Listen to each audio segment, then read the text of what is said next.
MNA nurses and staff. Welcome to MNA's education session, Practicing and Negotiating Contracts in a Guaranteed Healthcare Environment. You know, for decades, MNA has known that we don't have a healthcare system here in the United States so much as we have a healthcare marketplace. We also know that health is not a consumable good, and therefore the basic tenets of economic theory, supply, and demand simply do not apply to healthcare.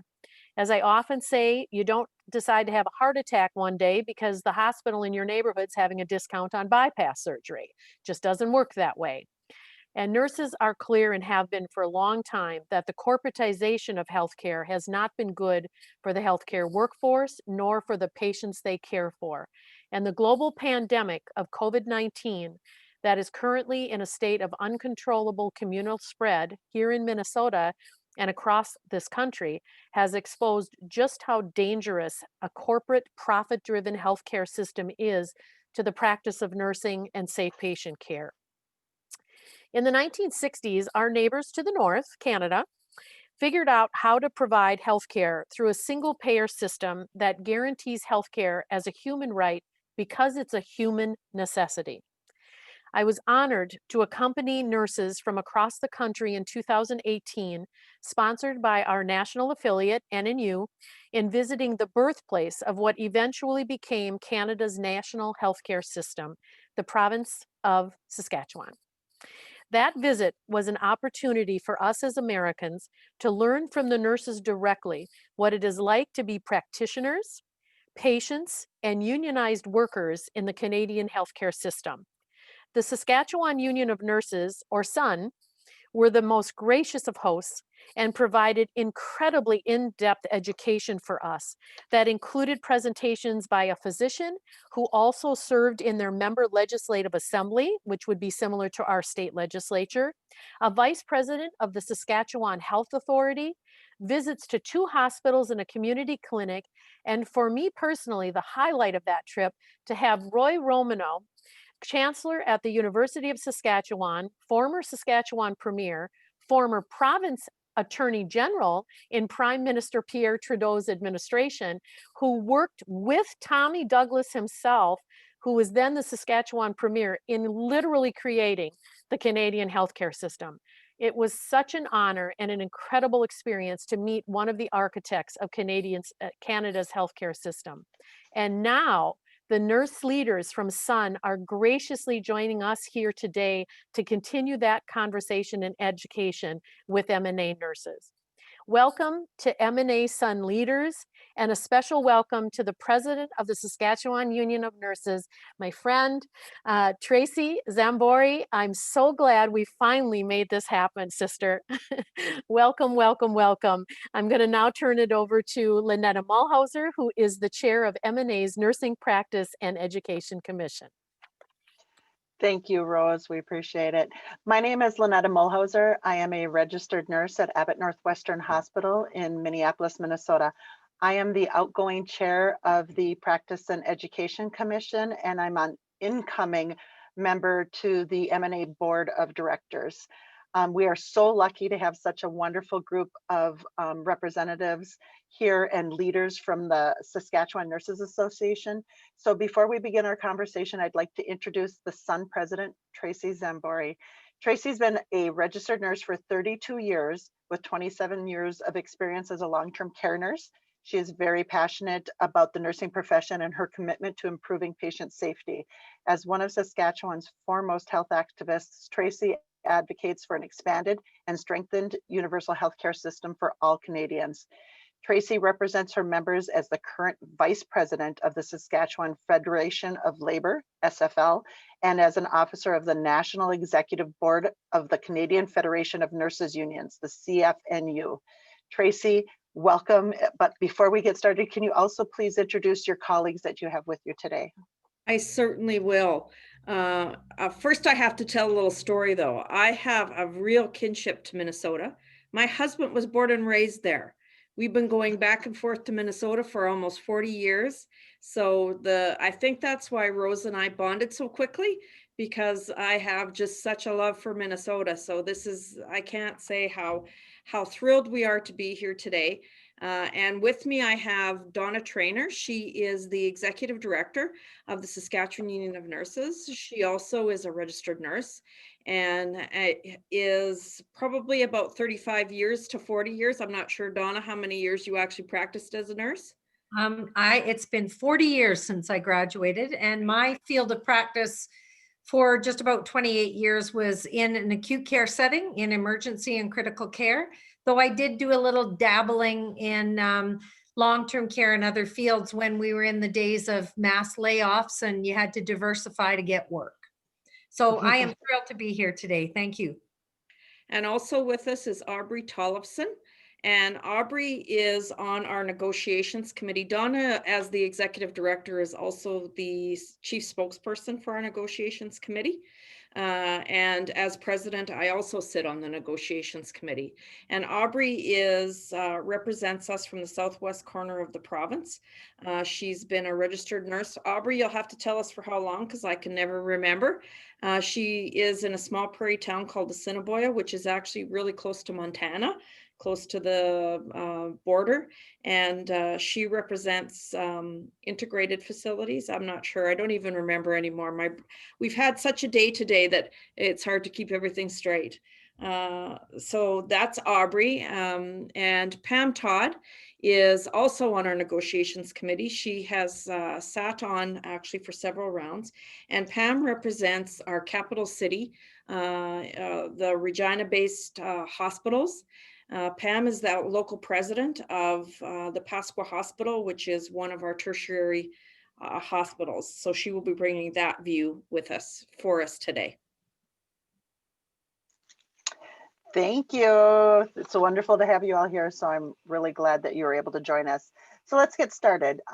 First, we're going to start off with some questions that we've heard a lot about that kind of, nurses talk about when we have discussions about healthcare that's provided versus how we've had to negotiate healthcare. So some of the questions we've had about the Canadian healthcare system is, how does it work for healthcare workers as well as for the patients?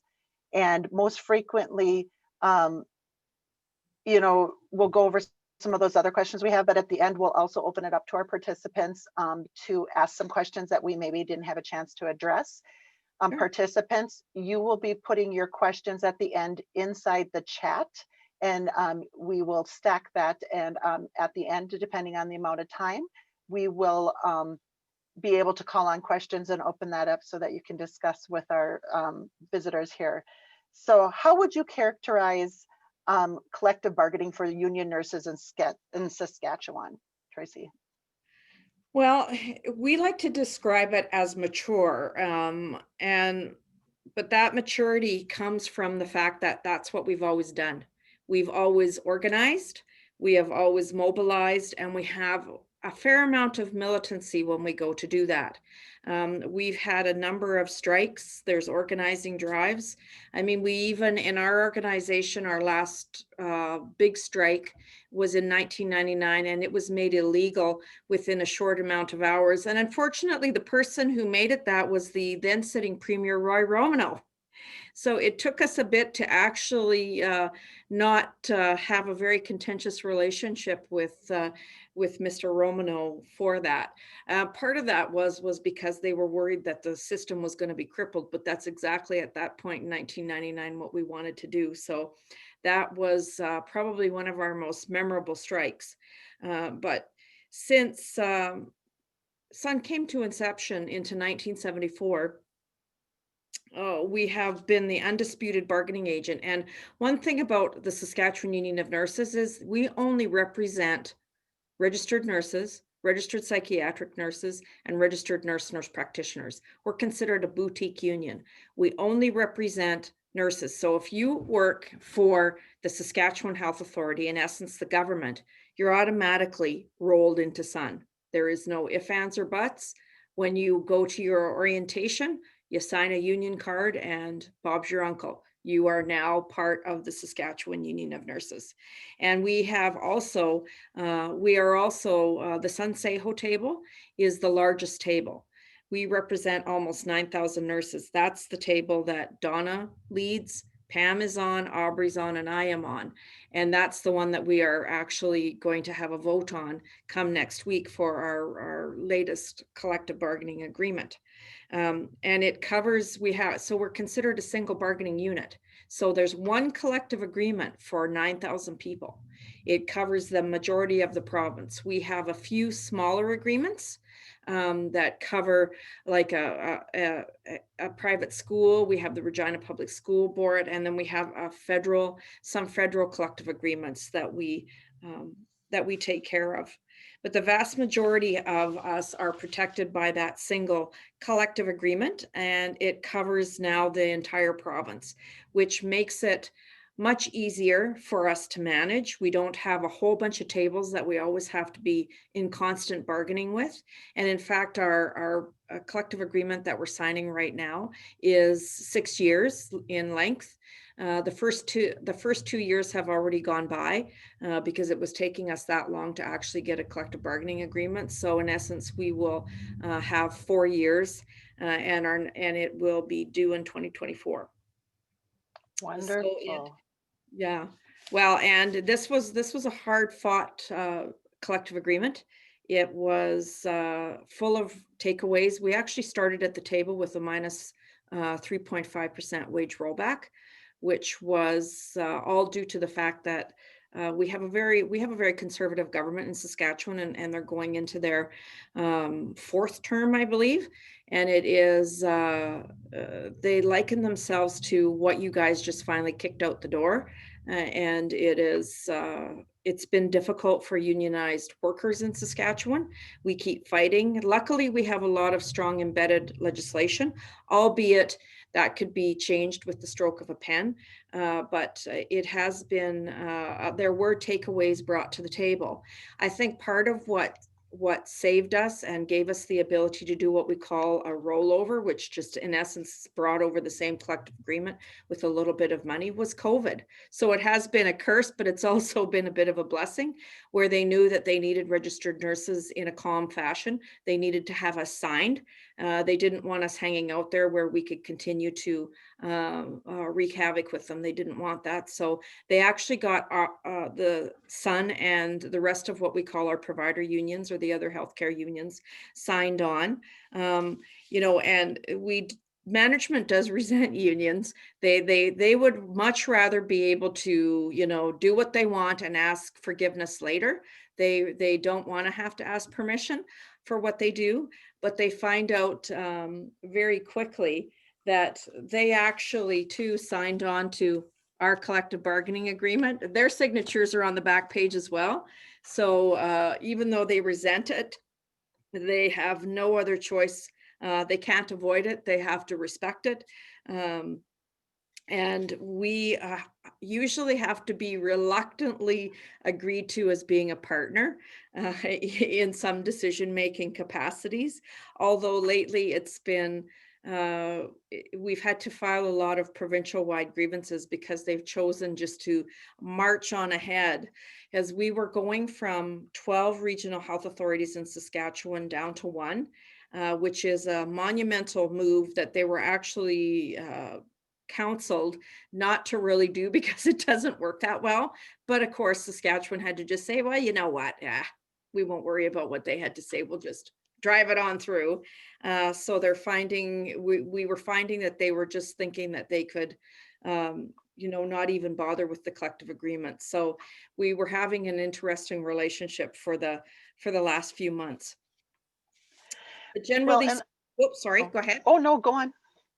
Continue. Well, and you know, when it comes to striking, we have had some monumental strikes in Sun, and most of the time when we strike, it's not for wages, it's not for anything but usually patient care, and it's working conditions, but it's the working conditions that have prompted the fact that we're not able to care for our patients properly.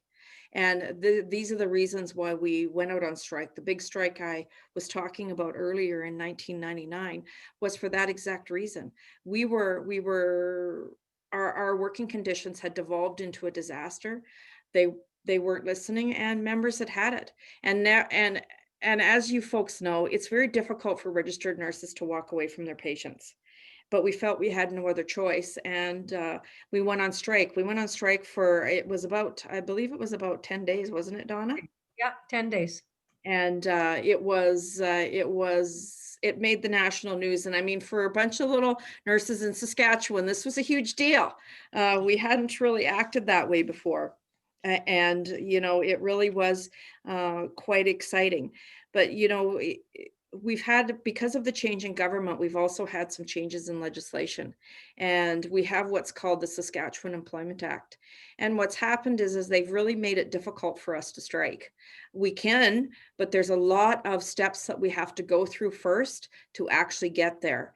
And because we have a great relationship with the public, but it's a bit two-headed. We take care of the public, but they're also our boss. Their taxes pay our wages. So it's an interesting relationship, and we have to be careful how we manage it. And the management of that relationship comes through really strong public relations, having them know that how much we are important to them. So for us to actually now consider doing a full-scale walkout in a public relations sense is probably something that there would have to be, the stars would have to perfectly align, and it would have to be a safe thing for us to do, to actually do any sort of full-scale walkout anymore. The public relations disaster that it could turn into probably isn't worth it.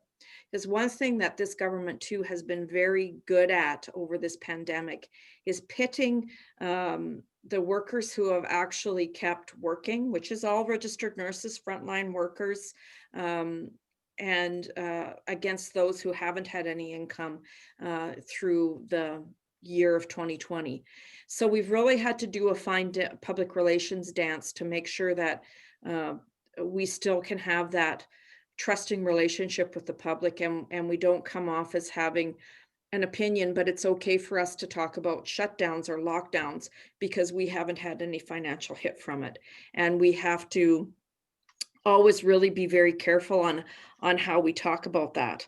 You know, and it is when the public is in the position of both being our patients and our payers through the taxation, we just have to be really mindful of how that is.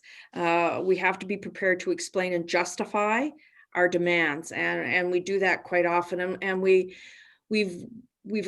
started to understand that when we see that we're coming up to a bargaining cycle, a good year or better prior to that, we start a public relations campaign on the importance of registered nurses. And we take on big issues. And I'll talk about that more when we get into the lobbying part about the importance of registered nurses. And that really does help us out at the bargaining table. Now, as much as the government says they're not involved in bargaining in Saskatchewan, they most certainly are. They're always involved in the background. And when things get really dicey, the last collective bargaining agreement we had was a conversation between myself and the premier of the province. We didn't actually talk to one another. It was done through a mediator, but it was, I said what we wanted, the premier said what he would agree to. We had a few back and forths, and that's how it went. So in the end, lots of times they end up being there. This round of bargaining, we've had some conversations with our Minister of Health, the past Minister of Health. He's now in a different portfolio now. So the government does get involved as much as they say they're standoffish. They really do control what happens in the background. And it is, we just have to really watch ourselves, because our ability to be successful is very uniquely dependent on maintaining that broad public sympathy and support. So I hope that helps characterize it. It does, definitely. You sound like you have a lot of very similarities to what we do here in the US, especially in Minnesota. One of the things, having been part of our bargaining team and having gone on strike, we had a 7-week strike in our organization, but some of the other sister facilities struck years ago for being the right to control the flow of patients into their unit. Many years ago in the 80s, we had a huge strike that was more practice-based, but the most recent issues that we seem to be dealing with is we're giving up a lot of practice concerns to try to maintain our health insurance. And for many years, we did kind of like what you did, but status quo or rollover, because we were afraid to lose our insurance benefits and have them taken away. So what do you get stuck on? I guess when you guys are doing it, or when you had a strike vote, what was it that it took to get that strike vote, especially since you have healthcare for all there? And like you said, to walk out, you're a government employee and you kind of have to. So having gone through that strike vote and having gone through leaving our patients on the side, kind of curious how that has been for you guys when you don't have to worry about losing your health insurance. Yeah, maybe I can help you out with that, Lynnetta. Oh, wonderful. So Sun members, as Tracy have depicted, we're a pretty young union. We began in 1974, and quite frankly, the very first big strike that Sun encountered was in the 80s, and it was over that professional practice issue. It was over the ability for a registered nurse to have voice about being able to provide safe patient care. Because up until that point, you know, the employer, you could get terminated. You could be fired if you dared speak a bad word about how a unit was organized, or how baseline staffing was being allocated, or how policies and nursing policies were in place. And Sun members just simply got fed up. And we developed some campaigns in advance. We don't have the worry about our health benefits. We don't have to worry about that. We right now have the employer pays 2.75% of every registered nurse's regular earnings, and that goes into a pot to be utilized for extended health and dental benefits. Our members don't have to contribute a thing. So the employer covers costs for our health benefits and covers costs. And of course, we're in a system where we have publicly funded care. So these are additional enhanced, eyeglasses, massage therapy, paramedicals, crowns and bridges, and those kind of things that additional monies that the employer pays go to enhanced health and dental benefits. Regular health and dental benefits are the right of every citizen in this province. We arrive at the hospital, we receive care. You have a heart attack, you get care. You deliver a baby, your baby is safely cared for.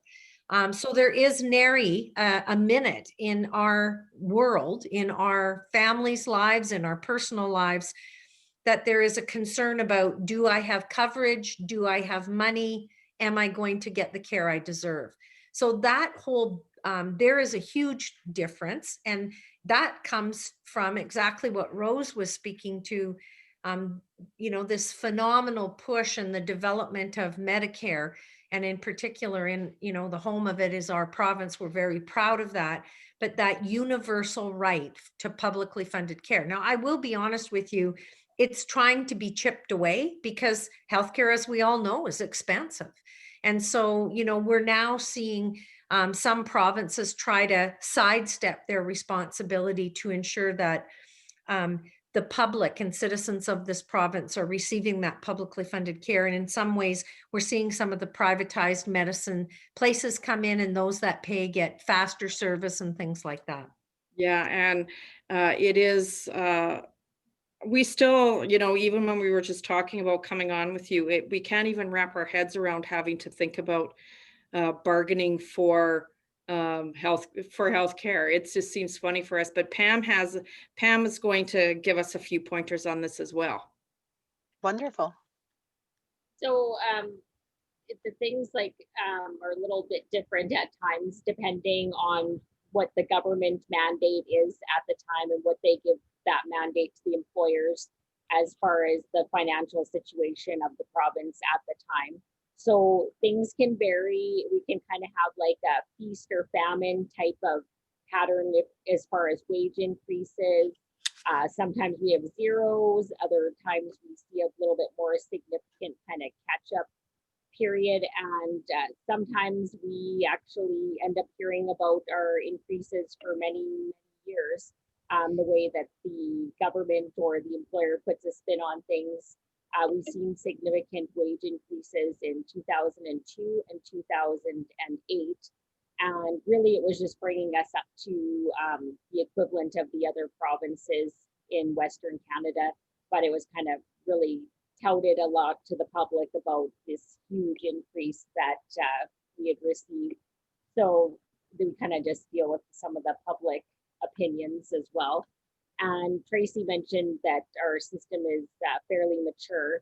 So therefore, when we go into bargaining, luckily it's not like a big kind of knockout, throw punches type of bargaining environment, that it's kind of more around kind of our current collective agreement, and Sun is kind of seeking and sometimes getting improvements, and the employers are trying to do rollbacks, and we luckily don't usually get those.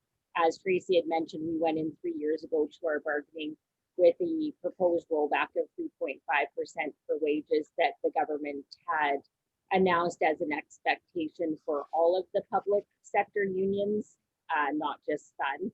And fortunately, Sun, as well as the other healthcare providers, were able to avoid any of that rollback.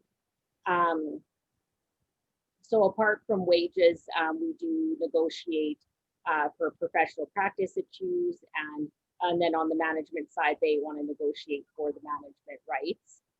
For professional practice, it's been a priority for many decades now to ensure that there's mechanisms in place to address professional practice related to workload, staffing, quality of care, and kind of as a result of past struggles, we've even had strikes. One of the things that the nurses went on strike for was to secure language empowering a joint nursing advisory committee process in the workplaces. And this is a forum that attempts to address concerns from the nurses on the units as far as workplace issues, patient safety concerns. And over time, sometimes the employer tries to weaken and erode these mechanisms that we've had in place. Management rights, they sometimes try and push the envelope, try and get our rights heard when it comes to professional judgment, quality of care. We've always tried to ensure contract language that supports our members' ability to exercise their professional judgment and autonomous practice. And sometimes that conflicts with management rights. And our last round of bargaining, we actually ended up reaching an impasse with the employer, and that's what Tracy had mentioned when they brought in the mediator. Our bargaining had went to a complete stop. We all came up to the issue of the charge nurse having the ability to call in additional staff if needed in the absence of registered nursing manager.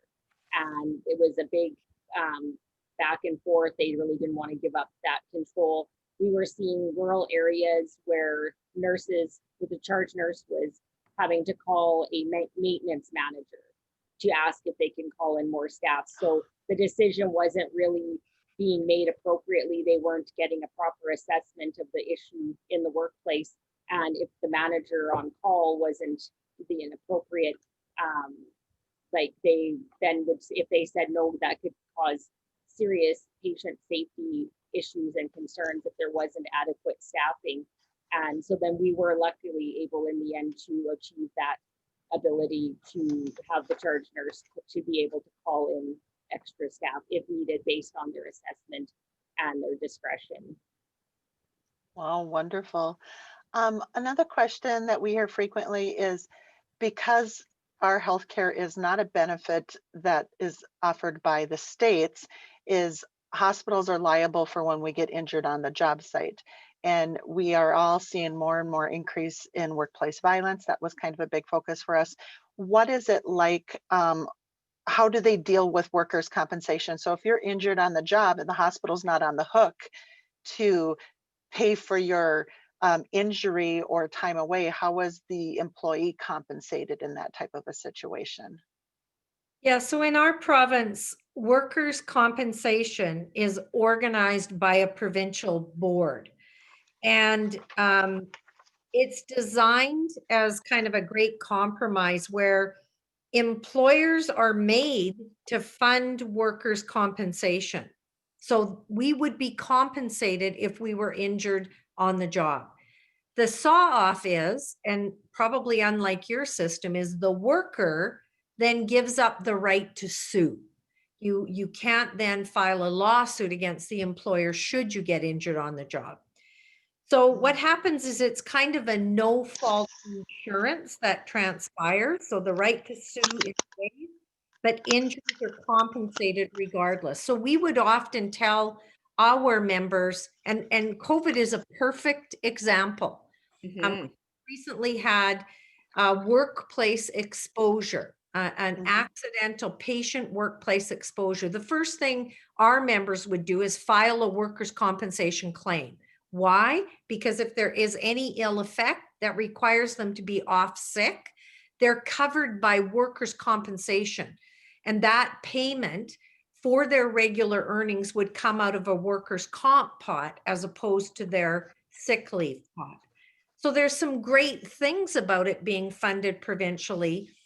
Some of the negatives are because it is a provincially organized third party that covers those workers' compensation claims. Oftentimes people are hurried back to work.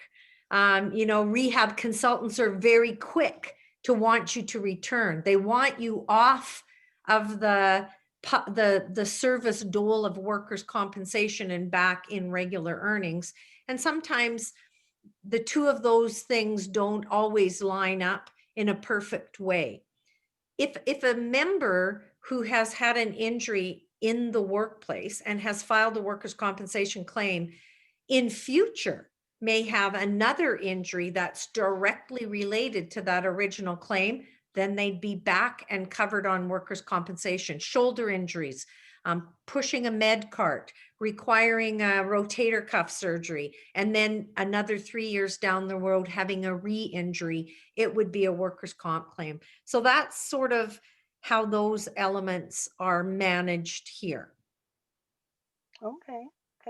What are the challenges facing your healthcare system right now? What do you see the big changes or the issues that are kind of, I heard some Tracy, I believe, allude to the trying to, chip away at some of the benefits you have.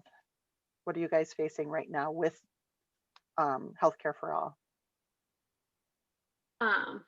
So we know that health everywhere is incredibly complex, and it's no different here. Our system as a single payer system is undoubtedly expensive. And because it's public, the costs are very visible.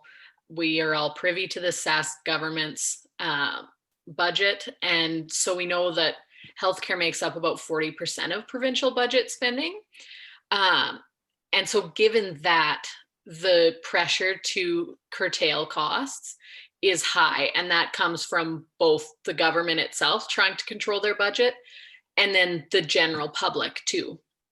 And so this really ties into what Tracy was saying about the public being our payers and our patients. They know how much the government is spending on care. And so costs are obviously continuing to escalate, which is primarily driven by prescription drugs, physician services, and then also just an aging population and what comes with that. And at the same time, even before COVID, the system would struggle to meet the needs of the population sometimes in terms of like occasional emergency room overcrowding, wait times for certain procedures, and then hospital flow issues. And I mean, that is kind of seen, I think, worldwide. So the challenge is really the balance of running a cost-efficient system and also meeting the needs of our patients. But arguably, the larger challenge that the healthcare system faces is just convincing policymakers that the battle of healthcare spending is not going to be one on an acute care ward or in the emergency department. The literature consistently points to the social determinants of health as the primary drivers of population health. And so really controlling healthcare spending requires investments into things that address income inadequacy, poverty, education, all of those social determinants of health. And so Tracy will go deeper into what SUN is doing to advocate for healthcare policy. Wonderful. Well, Tracy, if you want to kind of branch into that, why don't you give us a little update on what you're doing that for policy? Well, I guess to give a little bit of history, like this, for us to have dipped our toes in this has actually been, this is not a mature part of SUN. We actually didn't do a whole lot of this for the first probably half of our history. That first half of our history, we were registered nurses who worked on the floor, and we really had no voice. We had very little voice other than taking a strike when we got really damn good and mad, and they had to pay attention to us for a little while. But it really was quite the misogynistic relationship that we had, because we were a group of women and we didn't understand our power and our rights at the time, and we really did not lobby at all. We did not talk in how to influence the government. We didn't really do that. Our professional practice language that we were able to finally get actually gave us the ability to be protected when we would step out and speak about patient care. So, becoming lobbyists is new to us. It's like the last 10, 15 years that we've actually become started to do it. And frankly, I think we've become very good at it. We understood. We even created a government relations director for our organization, because we finally started to realize how incredibly important it was that we created these stakeholder relationships. And in those stakeholder relationships, we've created some actual unusual partnerships with business, with chambers of commerce, with those kinds of things that we knew if we were able to sit down and find out where exactly we had alignment in certain areas, not all areas. I mean, we're still a trade union and we still, have some pretty good socialist type ideas on how we think things should be done. But we do know that there has to be some give and take, and we've really found the sweet spot for that. So we've created some really good partnerships with the people that I've said. And what that's done is it's given us the ability that when we approach government with ideas of where we want to see things go, particularly right now around mental health and addictions. I mean, right now in Saskatchewan, we are in a scourge of opioid crisis. We've created a very strong public relations campaign around that, around youth mental health. And those are the kinds of things that we have been lobbying the government for. I mean, right now we are working with Prairie Harm Reduction, which is the first in Saskatchewan of a safe consumption site. And we are trying to now work our way through getting one in Regina, which is our capital city, which is where our main office is based, and Donna and I are at right now. And that's the kind of lobbying that we do. And it's got a twofold purpose. That purpose is to have that public discourse where people have been afraid to talk about. And we know as registered nurses, because we're the ones, as I'm preaching to the choir here, we're on the front lines. So we see the people coming in who are addicted to meth, who are high, who are disruptive, but they're needing care, but they've got nowhere else to go. So they come into the emergency rooms. In this calendar year, I mean, Saskatchewan, we just have over 1 million people. We've had hundreds of overdose deaths in the year of 2020 from opioids, from fentanyl in particular. And these are where we're trying to affect policy. We're trying to affect change, and we're able to do that with these innovative relationships with the stakeholder relationships that we're building all along the way. And it depends on the situation we're in, like right now with our long-term care that we're going to start pushing, because we in Canada, what COVID has done is it's pulled the curtain back on our private for-profit long-term care, and how absolutely they're an abomination from the word go. There's a company called Extendicare Canada, and we have a facility right here in Regina that has a 78% positivity rate for the residents in there. It had to be taken over by the Saskatchewan Health Authority. They call it co-managing, but so the private for-profit couldn't do it. They had no personal protective equipment. Things were broken, things were busted. And we're going to be starting a campaign to get rid of, try to get rid of the private for-profit. We're calling for public inquiries. And this is the kind of lobbying and policy work that we try to do. We're going to push the public inquiry into Extendicare as hard as we can. We're hoping, as I was telling before we got on here, that we had a conversation today with she's the Deputy Prime Minister of Canada. She would be equal to Kamala Harris now in the United States.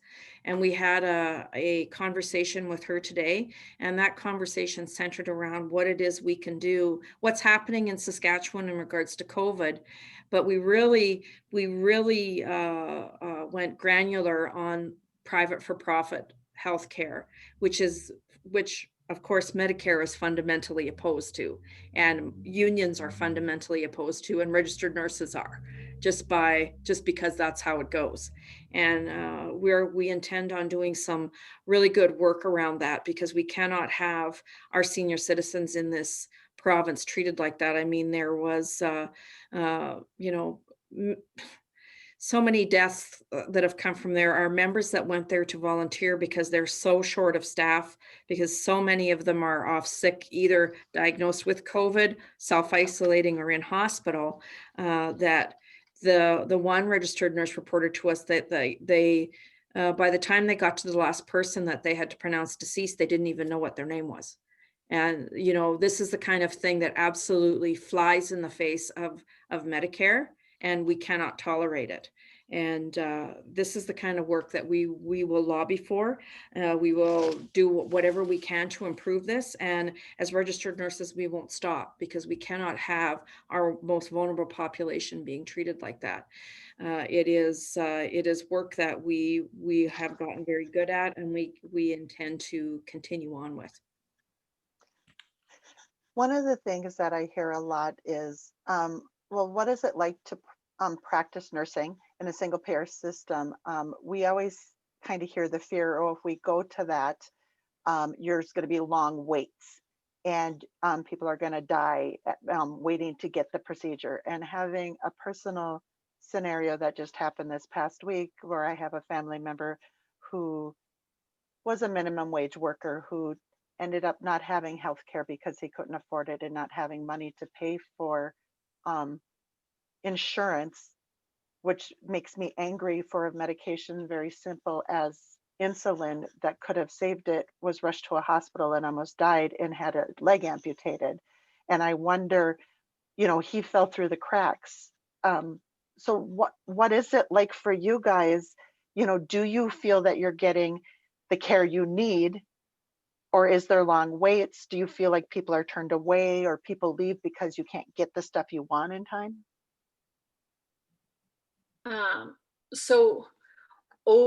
Overall, the long wait times is very much a myth about publicly funded healthcare. And the vast majority of research and evidence supports that publicly funded healthcare is more timely, more cost effective than for-profit care. Because you see, as you open up for-profit, you end up kind of splitting the resources between two systems, and it really leads to longer wait times.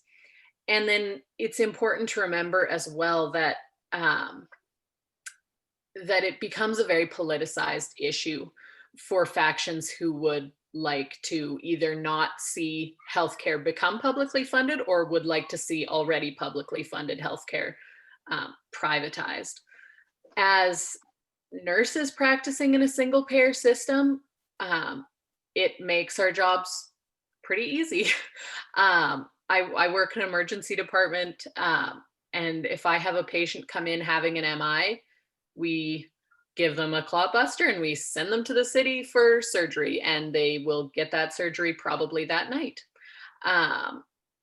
I've not seen a patient have a necessary procedure have to wait any period of time. I mean, no system is perfect, and there are wait times for certain things, and those are generally your elective procedures and elective diagnostics. I'm doing my master's program right now for my NP, and so I've been networking with a lot of nurse practitioners through that, and have spoken with some who practice in the States, and their biggest job concern is that they have all these patients who don't have insurance, or they're trying to collect insurance payments, and how it's such an ethical dilemma for them because they feel like they're not able to provide their patients with the care that they need, through primary care. And right within our Canadian Nurses Association code of ethics, it has written in it that it is the nurse's duty to advocate for publicly funded healthcare and for equitable access. So, I mean, I feel very spoiled. I'm coming up on my 6th year of nursing, and I've never had to try and figure out how someone is gonna pay for care. So it's very nice from a nursing perspective because we have so many other problems on our hands. Having to add to that would be a lot. Do you see one of the benefits I think of single payer healthcare or healthcare for all is you tend to focus a lot more on preventative, so you don't have as much crisis. One of the things that I've seen in an increase right now is as healthcare changes and they go to these high deductible plans and more money on people, I'm finding Americans are delaying care because they don't have the money to pay for basic follow-up care or basic preventative care. So they don't go in until we're in crisis. And from my experience, that's usually more expensive than if we could focus on preventative. What do you see? How do you see that happen in the Canadian healthcare system? Go ahead, Aubrey. Just within primary care, just from my clinical experience with Preceptor for my NP, they actually have set up chronic disease management appointments that get pulled up into their schedule every 3 months. If a patient has a chronic disease like diabetes or heart failure, kidney disease, that it automatically populates the visit. The admin assistant calls the patient in, sets up the appointment, and people obviously are generally compliant with those because you really only, the only thing you're out is the 15 minutes you spent talking about your health with your primary care provider. Wonderful. Has anybody? If I could just add to that. Oh, sure, please. We really talk a lot about working upstream in Saskatchewan and catching the issues upstream so that we don't have to have all this downstream pressure.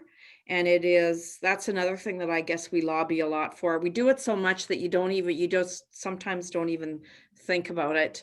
It is that primary health care, because in Saskatchewan, one visit to the emergency room is about $25,000.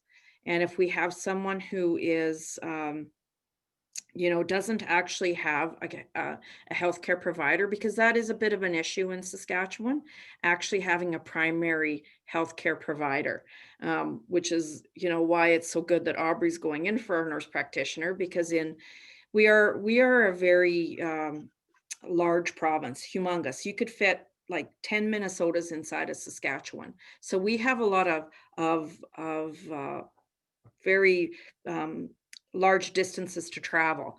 It's nothing for any of us to drive 4 hours just to go have supper. That's just Saskatchewan for you. It's gigantic. It's big with a lot of space. And we have a hard time keeping physicians, particularly in the rural areas. So part of our lobbying that we do is to have nurse practitioners actually be the practitioner that would run a rural community from start to finish.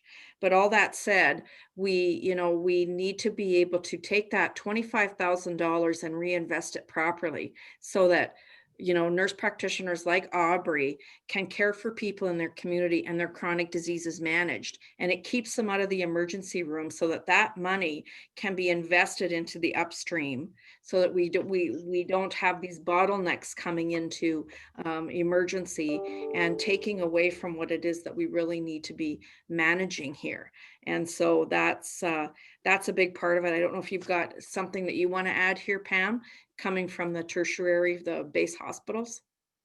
I'm just kind of more or less what Aubrey had said, like as far as like wait times for surgeries and stuff, they do have a priority base that they follow, with your cancer surgeries being, top, and then of course your other emergency surgeries. So, and yes, the elective, like the joint surgeries and stuff might have those wait times, but yeah, it's a lot. It's often just a lot of like political mandate if they're trying to say that it is longer wait times and whatnot. And I think the main thing is that people don't have to make the decision if they're going to seek care based on if they have coverage or not, nor does anyone have to make the decision if that person gets care whether they have coverage or not. And even like expensive wound vac supplies and whatnot are just readily available for whoever needs it. Like it's based on best practice versus health coverage. So the best treatment for that, condition is what is used rather than what it can be afforded. So I think that's kind of a really key focus. Well, and I guess the two, when you hear in the United States about wait times, oftentimes that's been the Republican Party has been able to find someone who's disgruntled. Because what Medicare has done for some people is it's made them very selfish in a way, where they think that it's like McDonald's, that you're going to get Insta service when you drive into the door. And that's just not the case. It can't be the case. And lots of people will get tore up if they have to wait. And I mean, let's use a hip or a knee, for example, because those are usually the longest wait times. What they're trying to do now is actually some front-end intervention to try to stave off having to have a hip replacement or a knee replacement. And this is where we probably find a large amount of the disgruntled wait times come from.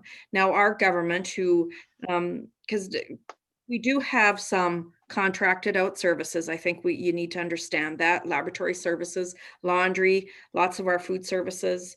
There is private diagnostics, all sorts of stuff like that. We do have that in Saskatchewan. We do have private for-profit clinics out there that will be referred to in the public system, but our government decided in their infinite wisdom that they would privatize CAT scans and MRIs, but their big plan was buy one, get one free. And the person would buy one and jump the whole total queue and pay, but they would then be able to then pull someone from the public system, and they would also get their treatment that they needed. They'd be from the long queue that this payer jumped ahead of. And they found out actually after they did some research on it and actually showed us the data that wasn't working. The wait times for diagnostics didn't really change with this crazy buy one, get one free scheme that they were trying to peddle out. It did not work very well for them. One of the other questions, oh, sorry. I was just going to say the thing with starting those private clinics is you can build a private MRI, but they didn't magically create more MRI techs to go with that. So the question that I was going to say is kind of along that line, and maybe too for you, Aubrey, because you're going back and getting your advanced practice nursing, is some of the fear I hear from healthcare professions is if we went to a Medicare for all is our wages would significantly drop, or would we be able to, we spend a lot of time in our education's not free. How is that going to impact us in our profession, in our jobs, and our ability to continue to provide for our families and stuff at the level that we are right now? Well, that's just a absolute fabrication.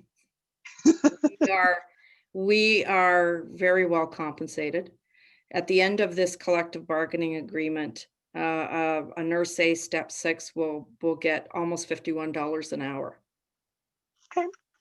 So that you can tell people that's just not the case.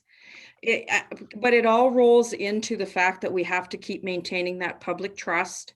We have to, build our relationship with the public. That's probably the biggest job we have, is making sure that we have that tight, good relationship, that we create those stakeholder relationships. We have the innovative partnerships, and we show just how important registered nurses are to the health and welfare of people, period.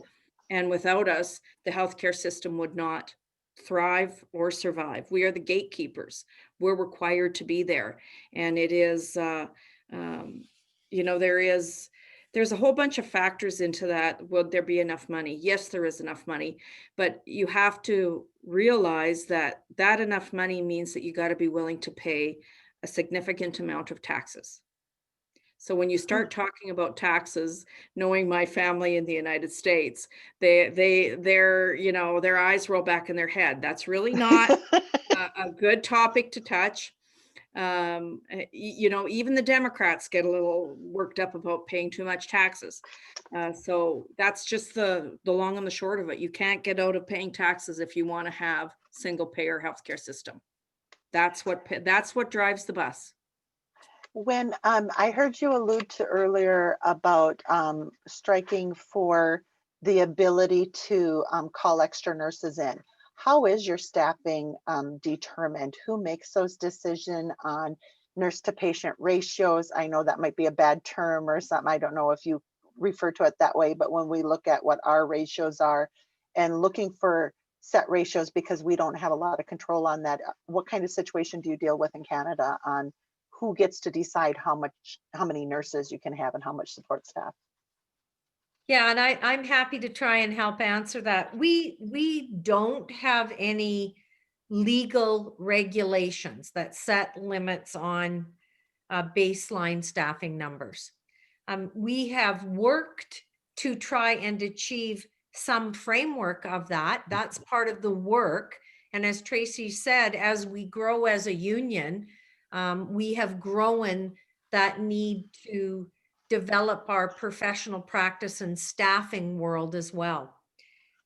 What we do though, staffing levels in this province are kind of generally historic. I think back to, when I worked in my emergency department, and we saw approximately 250 people a day, and 250 people a day meant that you needed 10 full-time equivalent nurses on per shift. So they're oftentimes historic and they're developed. But one thing that we have done proudly as a union since 1988, and then in subsequent strikes, is lobbied and negotiated now the right to document through work situation reports when we feel, as Pam talked about, that best practices aren't being met or delivery of care can't be met. Our members get the right to document, and just like a grievance process, that documentation goes through a nursing advisory process, and hopefully at the end of the day provides some influence on an evidence-based way, an ability to increase the staffing complements on units. And so I think it's through that registered nurses advocacy around what they know is in the best interest of their patients' care that we see some of those staffing decisions changing. Suffice to say, as Tracy talked about at the beginning, we represent one classification, registered nurses. We sometimes are at risk of being replaced with other providers. providers that maybe are not registered nurses, but are a more cost efficient provider for the employer. And so those elements also become a battle for us. But we find that if we talk about evidence and research to support the rationale about positive patient outcomes, about the importance, there's lots of evidence out there about registered nursing care providing those end outcomes that are more cost effective. We are able to help influence decisions there. And I think finally, through our regulatory bodies, I am a registered nurse, I'm speaking to registered nurses, and I always describe myself and others as this person that I feel sometimes I have this zipper right in the middle. On one side, I'm a worker and I need workplace rights. I need good hours. I need benefits. I need elements like that. And on the other side, I am torn with that ethical decision-making that I am bound because of my profession to ensure that I'm practicing in a safe way. And so we often see our labor relations world and our practice world joining together to help zip the zipper up, or jip the jipper, as Tracy's kids used to say. And we often will work with our regulatory body. I have an ethical obligation in a situation that I'm meeting those standards and competencies as well. So I hope that's helpful for you. Definitely. Before I ask, so we have a little bit of time. I know we've had some wonderful questions being posted inside our chat. So in a few seconds here, I'm going to turn it over to Jerry to queue up some of those questions. But is there anybody on the panel who has practiced in both the US and in Canada, or has maybe family if you haven't? Just what were your experiences if you did practice in both? How do you compare what it was like to practice in the US and what it was like to practice in Canada? None of us have done that dual practice. That said, two of my staff have. And both of them, when we asked them to tell us about their experience, for them, it was a positive experience, but it was because of where their practice was. They were in a system where folks did have insurance, folks did have coverage. And so there was not the question about, could that patient afford the care that they were going to deliver? So that was never an ethical pull for them. One thing that they did describe, and I think Aubrey, you touched on this, was this inability to just function as a professional, to just think from the head of a registered nurse and see, I have a patient with this particular issue and I need to address it. I need to assess it, come up with a treatment plan, implement it, evaluate it, all that nursing process that we think about. And they were stopped from doing that because as they developed that plan, they had to think about, oh, I've now used a 4x4 and that costs X number of dollars. I've now decided I need to start a D5W IV for this chest pain that's come in. Oh dear, that's, and so it was also this world of being in a bit of an accountant as well as a practitioner. And so that was such a foreign place for them to come to. And so I think that's what was described to us. Oh, wonderful.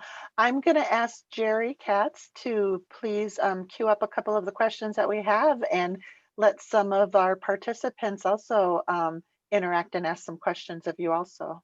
Yep. So we've got 4 questions from the chat. And then if anyone else has questions, you can just type stack into the chat and then we'll call on you as time allows. The first question we got was from Jennifer, and she's asking if you have savings from administration forms, less advertising, smaller CEO salaries in your system. So I don't know how, if you know how your costs in those areas compare to ours. Do you know kind of how much of your budget is made up of the sort of the non-healthcare piece of the system? Well, we don't advertise. There's no advertising Mhm. because we don't have competition. We have one health system, Yeah. right? We don't have a bunch of MHOs competing with one another for people's insurance money. We don't have any of that. Do we have large CEO salaries? We certainly did when we had 12 regional health authorities, but they were all public. We all knew what they were.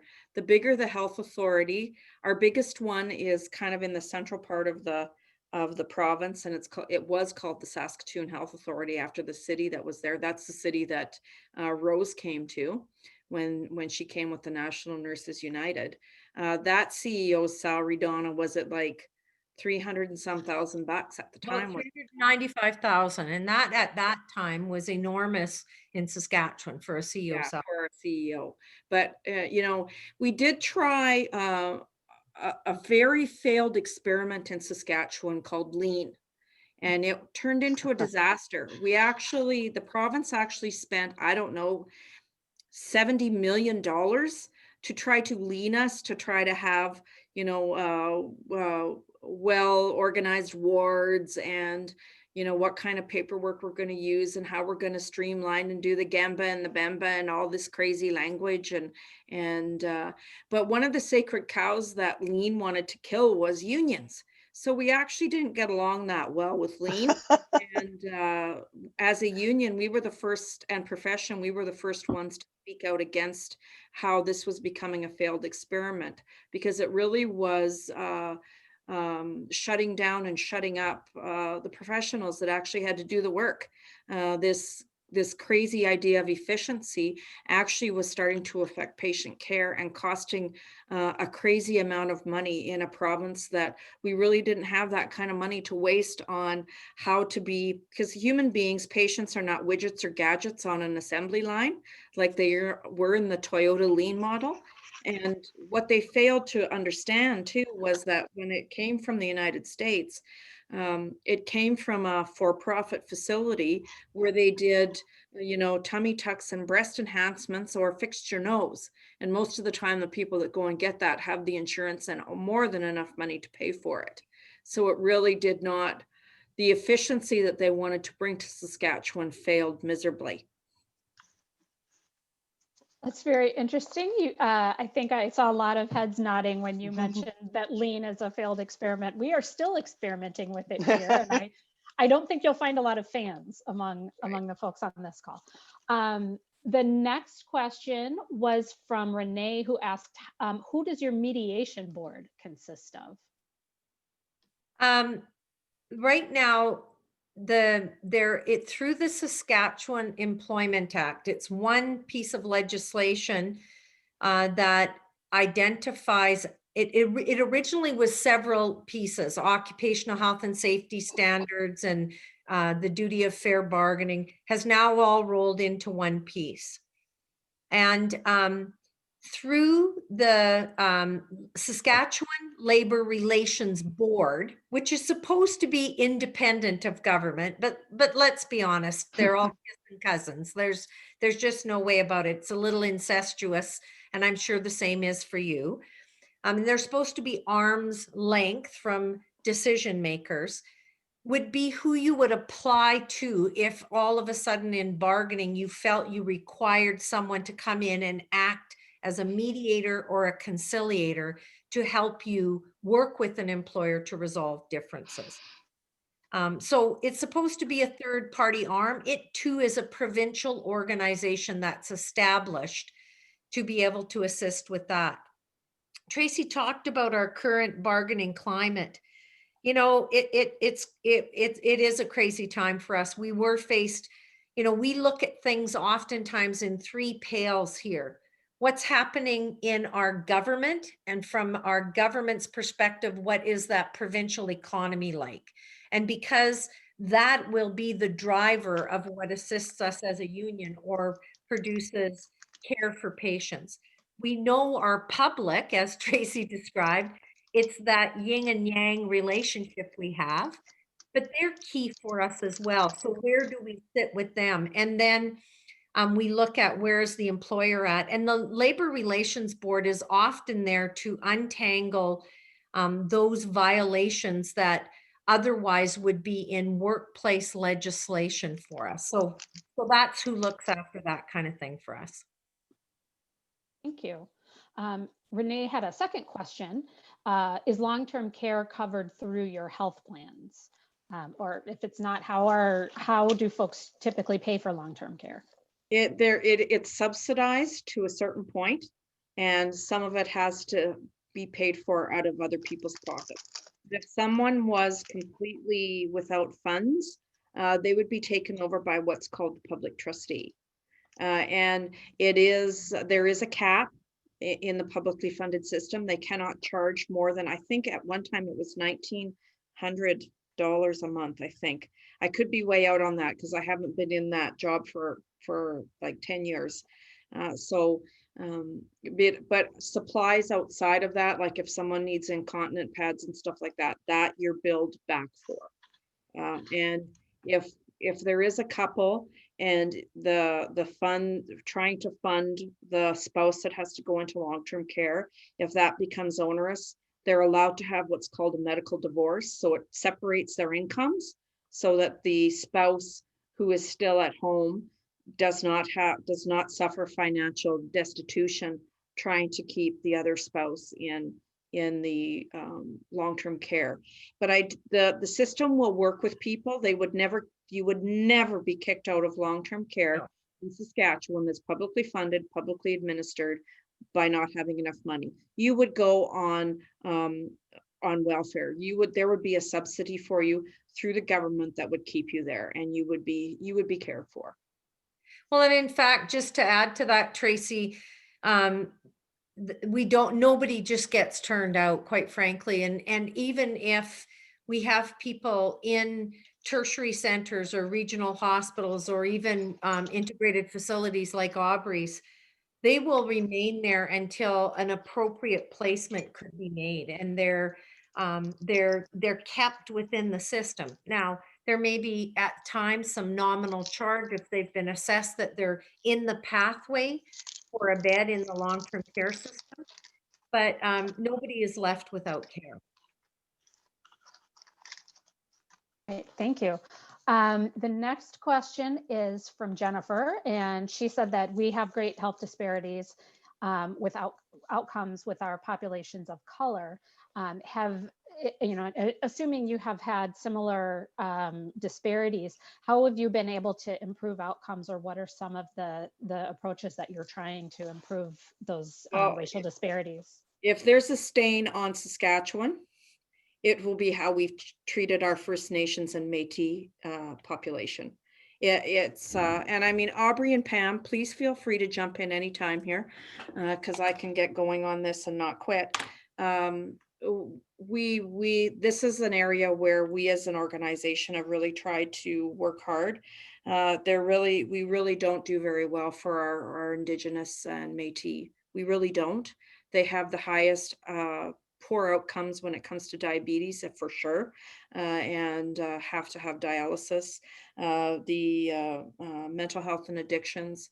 The most of our population in our jails is First Nations, and it really is something to be ashamed of. Now, we do have what's called our Truth and Reconciliation, which we have now put into our collective agreement, I'm proud to say, and we will be, they have 94 recommendations, some of them around health, on how to improve First Nations, Indigenous, and Métis. But what we're learning finally, and it's only taken, us white men, white people, hundreds of years to figure out, is rather than, tell them what we're going to do for them, we're finally realizing that we need to just shut up, sit down, and let them tell us what they need from us. And that's what we're advocating for as registered nurses and as an organization.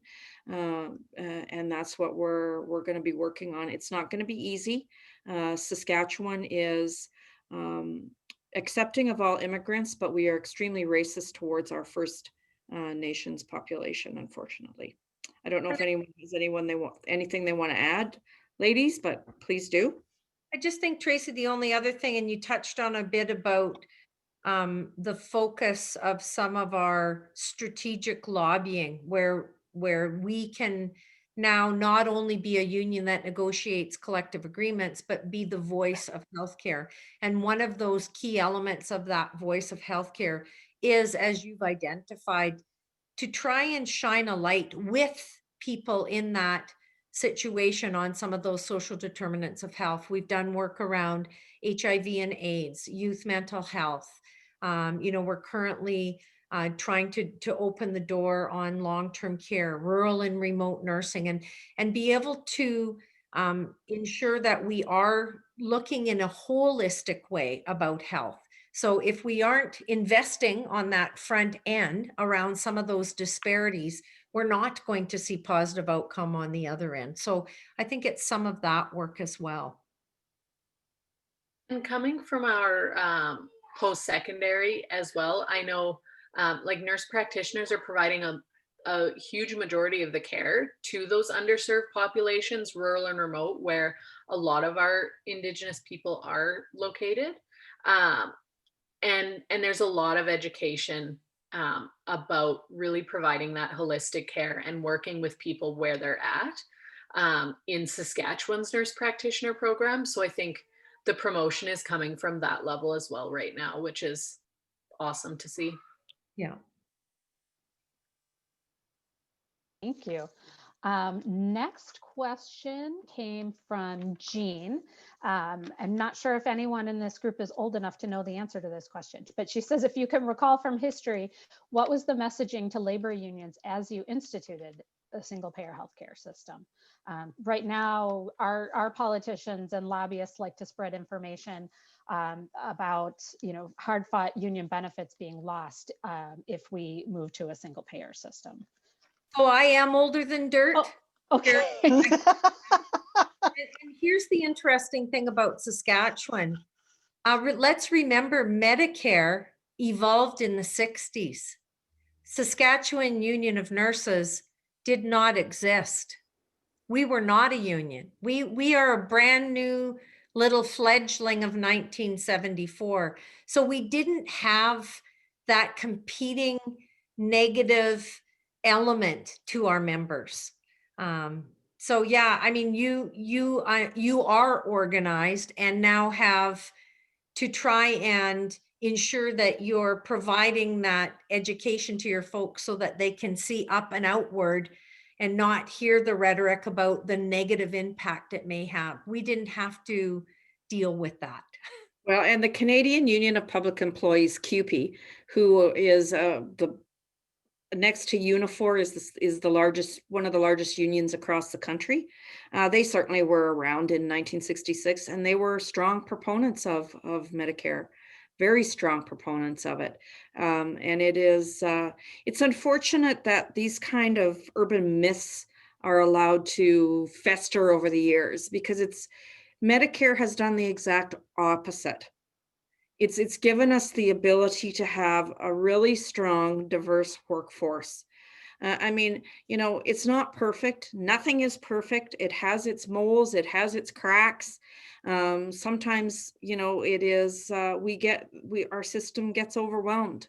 It's not perfect, but nobody since 1966, and this was the reason why, has gone bankrupt because of healthcare. And that was the reason why Tommy Douglas and the new Democratic Party started in the first place, because they didn't want to see that anymore. They didn't want to see women with children lose everything because their husband was ill, or vice versa, or they had ill children. That does not happen in Saskatchewan. Now, if someone is, say, on a very expensive treatment for a chronic disease or for cancer, we are still fighting in Canada for a universal pharmacare. But I will say in Saskatchewan, we have a pretty good government-funded pharmacare system.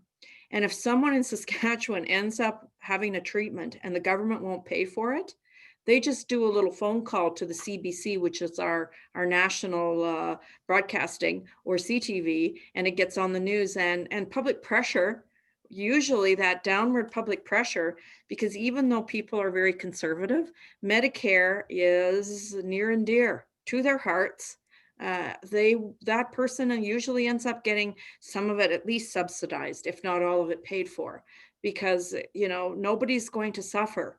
Nobody's going to lose anything. If I can find it here. All we have to do when we head into the doctor's office is present this little card right here. And it's all good. We don't have to pay a dime. This is it. This is my Saskatchewan Health Services card. Donna has one, Aubrey has one, Pam has one, all of our kids have one, everybody has one. Yeah, and that's all you need right there. And that card, that covers you all across Canada, anywhere you were to go if you needed any type of emergency services while you're on like vacation somewhere within Canada. They don't ask you for any insurance proof or anything. And if you ended up staying for a longer period of time, they might work to get you back to your home province, because there is some still separate accounting of things, but you're throughout the entire country, you would never be worried about getting any medical coverage if needed.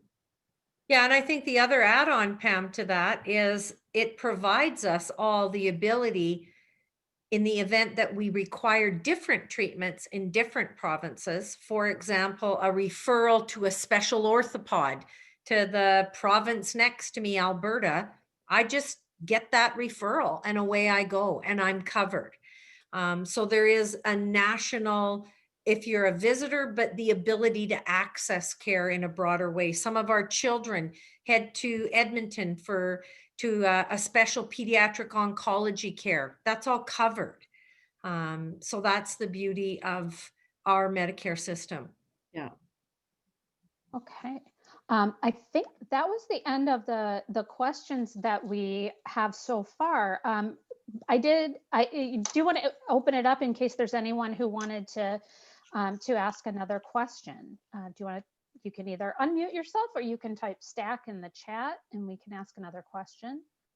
I did want to ask, while we're giving folks the time to think about any last questions, we have a system here where even if you do have the best health insurance in the world or in the country, if you are prescribed a treatment or require an intervention that's very expensive, you have to get prior authorization from your insurance company. Are there any kind of guardrails like that? If off the top of my head, I'm thinking about, for example, Botox for migraines. That's one I know from personal experience requires authorization. It's really hard to get covered. Is there anything like that in your system that you have to get prior authorization for before you can actually get that treatment?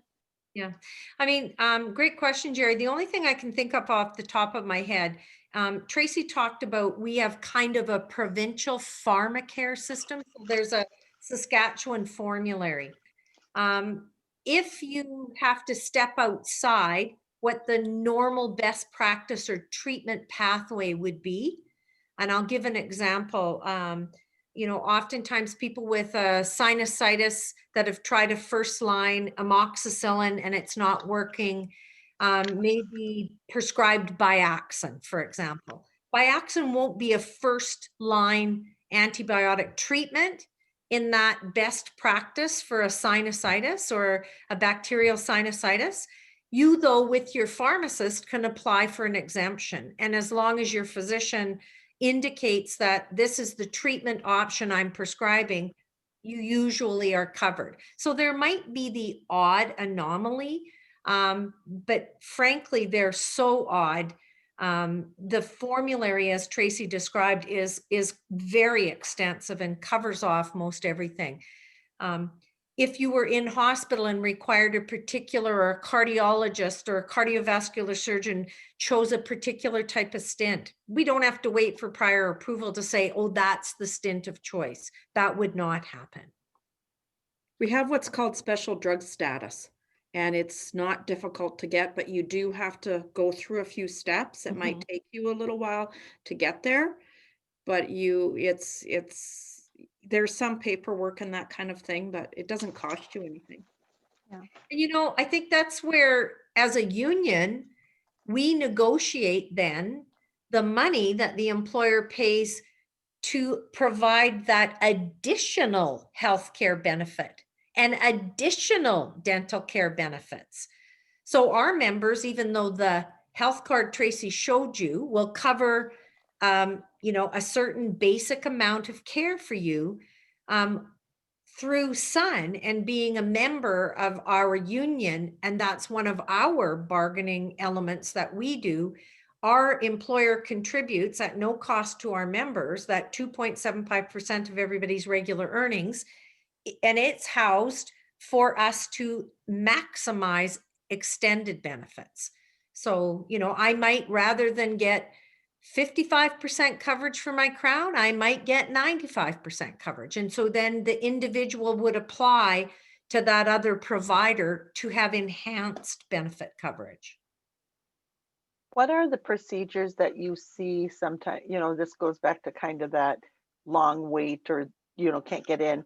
What are the reasons that Canadians would go, say, to the US to have a procedure done, just from your experiences or people, your family you may know? Why would you leave and not have your healthcare done when it's paid for or covered in Canada? Well, the one example I can give that just drives me nuts is a guy wanted to go golfing and his shoulder was bothering him and he was waiting in line for an MRI. So he couldn't wait. So he drove down to Fargo and got it. The reasons are foolish and ridiculous. It's because they just don't want to wait anymore. Now, there are people who have fallen through the cracks. We have to be honest here, particularly if they've gotten to have quite a bit of pain, that their quality of life isn't great. If it's that hip that they just can't resolve, or the knee. And there has been situations where people have waited a bit too long for that. Absolutely. But the majority of the time, it's just because they don't think they have to wait. They don't want to, and they're feeling a little bit self-entitled and privileged. I've heard of some people going for weight loss surgeries. It is covered here, but the wait time, they don't want to wait. Plus the criteria here, they do some assessments, like some psychological assessments, some education, and some people don't want to go through that. They don't, and perhaps they don't pass some of that, and so they'll just choose to go elsewhere to pay for the surgery rather than go through the process to ensure its success in the end. Yeah, and I think the only other thing that may not be because I can't afford, or I'm impatient, or I want type of reasons. There are the cases where the diagnostics or the treatment plans that have been prescribed here, people feel that there are advancements other places. And, oftentimes people will say, well, I'm headed to the Mayo Clinic to get a second opinion because of the brain tumor that I have. And is there another option for me? I do know of the odd case, if it's something that is so absolutely out of the reach of a system, that I am aware where people have been referred to specialists outside of Canada and can access some portion of that care. But for the most part, I think Tracy and Pam have hit the nail on the head. It's about personal want and desire, and individuals that have got lots of money in their pockets to be able to make it happen for themselves. Yeah, that's exactly it. It's kind of a selfish reason. And we have to remember too that people will do that, like Donna described, because we're a population of just over 1 million. And so we can't keep the specialists that would do the really kind of very intense, complicated things that are because of our small population, really are very few and far between. So we cannot keep specialists like that. So people will have to seek those different treatments outside of Saskatchewan, and that's just the long and the short of it. I mean, we decided to build a children's hospital. It was all a political move to try to gain votes, and the hard part of that's going to be is that we are a small population. and the chances of keeping a pediatric specialist who's going to be able to deal with all of the illnesses that children may present with is going to be next to impossible. We're still going to have children leave Saskatchewan or perhaps even Canada to get some of the complicated treatments that they require. Mhm. Yeah. Well, we are coming on to the end of our time. I have found this a great pleasure having these conversations and hearing about your experiences. And I can't wait to the time when we can actually meet in person. Yes. So that I would be excited. So thank you so much for spending time with us and the dedication you have to the nursing profession and advancing healthcare for your own constituents, and being a beacon for us as we kind of forge ahead in our goal to provide better care for our patients. Well, and through the Global Nurses United, which National Nurses United is part of and which you folks are a part of, we are a part of Global Nurses United as well. And this is how we all came together here. And it's just been, you know, without all those connections, we wouldn't be here. And it's so incredibly important that we as registered nursing unions make sure that we keep these important connections across the globe. I mean, I would have never heard about National Nurses United wanting to come and work with Canadian nurses unions if I hadn't been sitting with Linda Silas, who is our national president, who of course knows Ken Zinn very well, and told me the story about how they were going to go to Alberta, Ontario, and Quebec. And I said, well, how is it that they're not coming to Saskatchewan, the home of Medicare? And so I got Ken's email address and I sent him off a rather sharp email about my, you know, imagine my surprise that you're actually not coming to Saskatchewan. And, you know, the fate landed greatly in our lap and it brought Rose and I together. And this is what registered nurses across the globe do. And it's through Global Nurses United and NNU and you folks and Sun that we can all do this together. So, you know, let's just make this the first of many opportunities that we can spend time together. We can have, you know, our wonderful members like Aubrey and Pam come and share their thoughts and their experiences that they have. And hopefully next time we can do this in reverse and we can have the conversation so that people here understand because it is important for people here to hear what happens where there isn't Medicare and how hard it is sometimes for you folks to do what you need to do. And it makes them appreciate and fight to keep what we have here even more. I mean, we've brought Aubrey and Pam, who are very strong proponents of Medicare, but just because people belong to a union and live in Saskatchewan doesn't mean they think that Medicare is the greatest thing since sliced bread like we do. So I would love to be part of that and return that favor. That would be a great opportunity. Yeah, so let's think about that for the new year. Wonderful. Jerry, Rose, any other final comments on your side? I don't think so. Thank you so much, everyone. Yeah, well, it was thank so you good everybody to have you all. And thanks everybody who joined and attended this session with us and for your Yes. wonderful questions. Please keep in touch and watch for some more upcoming educations and webinars. Have a great evening. Absolutely. Thank Thank you. Stay safe, everybody. Happy holidays. Stay safe. Stay safe. Take care, Thanks a everybody. lot. Bye. Bye, Bye-bye. everyone.